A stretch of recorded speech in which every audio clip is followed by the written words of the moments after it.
I've won a race before. It wasn't the same feeling. Yeah.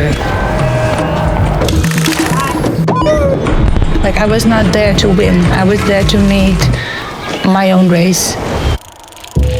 And when you do it, you're like, I'm not going to do this again. It's enough. These races are all about getting out of the comfort zone, pushing beyond what you might expect that you're capable of. It's not only on the outside, it's also in the inside. You get to talk a lot to yourself. The colors are so warm, the air is so dry, humans are so loving. A journey of feelings and sounds and impressions, the heat, the cold, the night sky, everything, it's like, it's fantastic. And then the riding and like struggling up a hill.